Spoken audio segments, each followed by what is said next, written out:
আসসালামু আলাইকুম। আমি কৃষিবিদ মোহাম্মদ ইকবাল হোসেন। আজকে আমরা বীজপাতার পক্ষ থেকে এসেছি ময়মনসিংহ তারাকান্দা উপজেলাতে। আজকে আমরা কথা বলবো একজন স্মার্ট উদ্যোক্তা, যিনি আসলে কৃষি নিয়ে পড়াশোনা করে নাই কিংবা কৃষি উদ্যোক্তা ছিলেন না, কিন্তু এই যে কৃষির প্রতি গভীর ভালোবাসা কিংবা কৃষির প্রতি যে টানটুক ওনার মাঝে ছিলেন, সেখান থেকে আজকে উঠে এসে উনি আজকে কৃষিতে একজন সফল উদ্যোক্তা। যদিও আমরা এখন সফল উদ্যোক্তা বলতে পারছি না, কারণ কৃষিতে আসা ওনার মাত্র খুব বেশি দিন না, মাত্র 4 মাস, কিন্তু এখন পর্যন্ত যেটুকু করেছেন আলহামদুলিল্লাহ আমরা আশা করি ইন ফিউচারে উনি ভালো কিছু করবেন। তো এই কৃষিতে কিভাবে এসেছেন বা কাকে দেখে অনুপ্রাণিত হয়েছে বা এখন পর্যন্ত ওনার অবস্থান কি, কোথা থেকে এসেছেন, আগে কি করতেন, আমরা ছোট্ট করে বিস্তারিত জানবো ওনার মুখ থেকে। জি, আসসালামু আলাইকুম। ওয়ালাইকুম আসসালাম রহমতুল্লাহ। আমি মোহাম্মদ ইকবাল হোসেন। আমি মোহাম্মদ মাসুম পাঠান। জি, আপনার পরিচয়টা কাইন্ডলি একটু দিবেন। আমি মোহাম্মদ মাসুম পাঠান। আমার বাড়ি হচ্ছে টঙ্গী, গাজীপুর, বেক্সিমকো ফার্মাসিউটিক্যালের অপোজিটে। আমি মূলত হচ্ছে বাইং হাউস ব্যবসায়ী। আমি দীর্ঘ 6 বছর ধরে বাইং হাউস মেনটেন করতেছি, গার্মেন্টস রিলেটেড প্রোডাক্ট এক্সপোর্ট করতেছি এবং লোকাল মার্কেটেও আমার মাল যাচ্ছে। এবং এর আগে আমি হচ্ছে 5 বছর সৌদি আরবে ছিলাম, আলহামদুলিল্লাহ। ওখান থেকেই আমার দিনের প্রতি আশা এবং কৃষির প্রতি একটা ভালোবাসা আর কি। তো আমি গত 8 থেকে 9 বছর ধরে রিসার্চ করতেছিলাম। আল্লাহ সুযোগ করে দেয়নি, বাট গত 6 মাস ধরে আর কি আল্লাহ সুযোগ করে দিয়েছে, প্রজেক্ট করতেছি। আপনার বাসা তো সেই টঙ্গীতে, আর আমার যতটুকু ধারণা আপনার বাইং হাউস ঢাকা কেন্দ্রিক বা গাজীপুর আশেপাশে, কিন্তু এই যে ময়মনসিংহ তারাকান্দা একটা অঞ্চলে এত দূর এত ভিতরে, এখানে এসে প্রজেক্ট করার পরিকল্পনাটা কিভাবে আসা? সেটা অনেক বড় একটা বিষয়। আমি যদি শর্টলি বলি, সেটা হচ্ছে আমরা 1-2 বছরের পরিকল্পনা নিয়ে আর কি আসিনি, বিশেষ করে আমি। এটা আমার লাইফের একটা গোল, ঠিক আছে। তো এর জন্য আমি অনেক রিসার্চ করেছি। তো বাংলাদেশের প্রতিটা জেলা উপজেলা নিয়ে রিসার্চ করার পর আমার কাছে আমার ইন ফিউচারে এই ময়মনসিংহ জেলাটাকে ভালো মনে হয়েছে, ঠিক আছে, যার জন্য এখানে আসা আর কি। জি, ধন্যবাদ। আপনি যে হচ্ছে এখন শুরু করেছেন, যেহেতু আপনি একজন বাইং হাউস বিজনেসম্যান ছিলেন বা এখনও আছেন, তো এখন পর্যন্ত এই কৃষিতে কতটুকু জমি নিয়ে কাজ শুরু করা এবং ফিউচার প্ল্যান কতটুকু যাওয়া? আচ্ছা, আমরা প্রথমে, এটা আমাদের পাইলট প্রজেক্ট। এটা আমরা হচ্ছে গত 6 মাস ধরে আর কি এই প্রজেক্টটা করতেছি, কার্যক্রম শুরু করেছি 5 মাস ধরে। তো আমাদের আর 2 মাসের মধ্যে আমরা এই প্রজেক্টটা ক্লোজ করে দিব ইনশাআল্লাহ। তো আমাদের এই বর্তমান এটা হচ্ছে আমাদের ক্যালকুলেশনে 10 বিঘা, আর 10 বিঘা থেকে একটু বেশি, প্রায় 350% মতো জমি নিয়ে আমরা আমাদের পাইলট প্রজেক্টটা শুরু করেছি।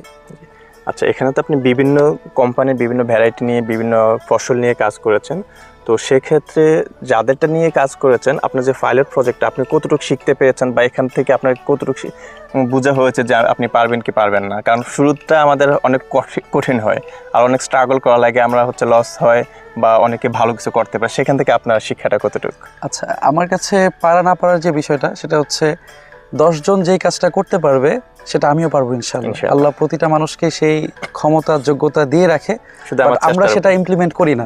তো আমরা যারা ইমপ্লিমেন্ট করি, আমরা হারবো, আমরা লুজ করব, বাট এন্ড দ্য এন্ড ইনশাআল্লাহ একটা সময় আমরা গেইন করবো, আমরা ভালো কিছু করবো। আর দ্বিতীয়ত, আপনি যেই জাতের কথা বললেন, আমি আর এখানে 10 বিঘা জমিতে প্রায় 3 বিঘার উপরে, প্রায় 100% উপরে আমি শসার চাষাবাদ করেছি।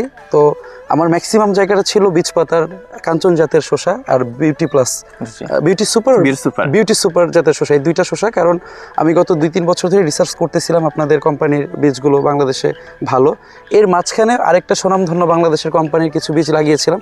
আমি জানতাম, আমি সবাইকে বলেছিলাম যে এই জাতটা ভালো করবে না, মানে এটা হচ্ছে নেগলেক্ট করা বা এরকম কিছু না, যেটা বাস্তবতা আর কি। হ্যাঁ, বাট এটাই হয়েছে। এখানে পুরো বাংলাদেশে তারাকান্দা উপজেলাটা শসার জন্য বিখ্যাত। তো অভিজ্ঞ চাষিরা তারা বলতেছে, আমাদের লাইফে আমরা এত সুন্দর বা এত ভালো শেপের, এত ভালো টেস্টের, এত উচ্চ ফলনশীল শসা আমরা ইতিপূর্বে কোনোদিন দেখিনি।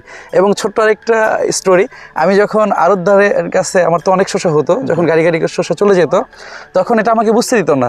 সে কাঞ্চন জাতের শসা এবং বিউটি প্লাসের শসাগুলো একসাথে এক জায়গায় রাখতো, আর বাকি যত কাস্টমার ছিল, মানে যাদের কাছ থেকে শসা কালেক্ট করতো, ওইটা আলাদাভাবে করতো। তো পরে জানতে পারছি যে আমাদের শসাগুলো ওরা একটু বেশি দামে মার্কেট প্রাইসটা ভালো পায়, যার কারণে একসাথে করে না। জি জি, সবসময় যেটা চেষ্টা করে যে প্রাইসিং যাই হোক, কিন্তু কোয়ালিটিতে কখনো কম্প্রোমাইজ করে না, কোয়ালিটিটা সর্বোচ্চ রাখার চেষ্টা করে। তো সে জায়গা থেকে আমরা এই বীজ পাতার কাঞ্চন, এটা যেটা সারা বাংলাদেশ এক নামে চেনে, অনেকে তো এটাও বলে যে কাঞ্চন কোম্পানি, কাঞ্চন শসা কোম্পানি। যাই হোক, সেখান থেকে আমরা চেষ্টা করি আমাদের উদ্যোক্তাদের পাশে থাকার জন্য, এবং পাশাপাশি ভালো মানের যদি একটা প্রোডাক্ট আমরা দিতে পারি, তাহলে উদ্যোক্তারা নিজেরাই অনেক সময় আসলে কোম্পানির ট্রিটমেন্ট দেওয়া লাগে না, ওরা নিজেরাই যারা চাষি, ভালো চাষি, ওরাই জানে যে কীভাবে চাষ করতে হয়। এমনও হয় যে একই সাথে একই ট্রিটমেন্ট দুটা কোম্পানি দুটা ভ্যারাইটি দেয়, তখন তারা আসলে কম্পেয়ার করতে পারে যে কোনটা ভালো কোনটা খারাপ। তো সেই জন্য আমরা আসলে বলি না যেটা ভালো। বিশেষ করে আমরা কাঞ্চন বিউটি সুপার এই দুইটা জাতের ক্ষেত্রে, আরেকটা জাত আছে আমাদের গ্রিন বিউটি, যদিও লাস্ট বছর এটা সিজন ছিল না, আগামীতে ইনশাল্লাহ আনার চেষ্টা করব। তো আমরা চেষ্টা করি যে খুব বেশি আমরা ব্রিফ করা লাগে না, আমরা যদি একটু ব্রিফ করি তখন বলে যে হ্যাঁ অমুক কোম্পানির অমুক জাতেটা আমরা চিনি, বলা লাগে না। তো সেই জায়গা থেকে আপনি যতটুকু করেছেন ভালো করেছেন ইনশাল্লাহ। আপনার ফিউচার কতটুকু প্ল্যান, কতটুকু জমি নিয়ে আগাবেন?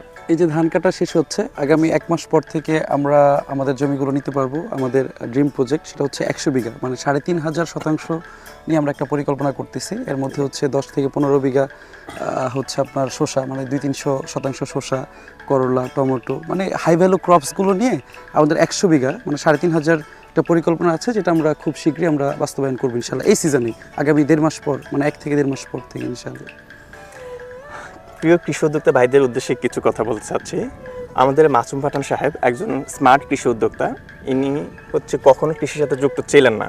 তো উনি এখানে এসেছে পাইলট প্রজেক্ট নিয়ে, শুরুটা কিভাবে হয়, কেমন হয়, অনেক কিছু শেখার আছে কৃষিতে।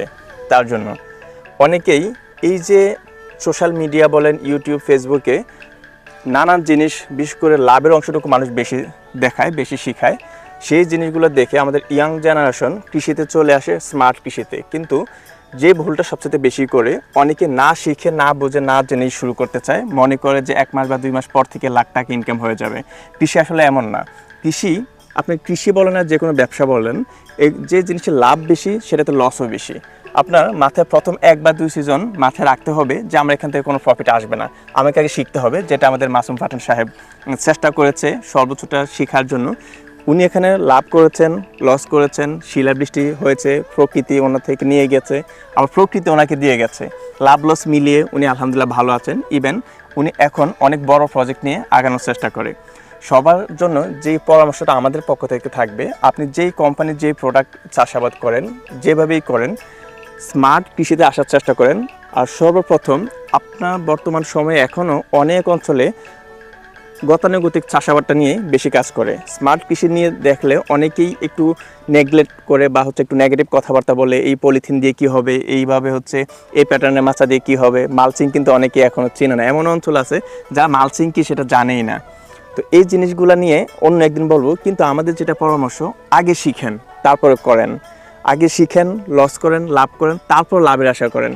প্রথমেই যদি আপনার চিন্তা থাকে লাভ করবেন, তাহলে আপনাকে দিয়ে কখনো ব্যবসা হবে না। কারণ আপনি ব্যবসার জন্য আসেন নাই, সেটাকে ভালোবেসে আসেন নাই, আপনি এসেছেন লাভের জন্য। যদি আপনি লাভই করেন, তাহলে আসলে যে হালাল ব্যবসাগুলো কখনো সবসময় লাভ হয় না। হালাল ব্যবসায় লাভ থাকবে, লস থাকবে। তবে হ্যাঁ, এটা সত্য, আপনি যদি ব্যবসা শিখতে পারেন, তাহলে আপনার লাভের পরিমাণটা থাকবে বেশি, লসের পরিমাণটা কম থাকবে। কিন্তু এটা কেউ গ্যারান্টি দিতে পারবে না যে আপনার লাভই হবে। যদি লাভের চিন্তাই করেন, তাহলে আপনি সুদের ব্যবসা করতে পারেন, যদি সেটা হারাম। ধন্যবাদ সবাইকে, আপনাকেও ধন্যবাদ।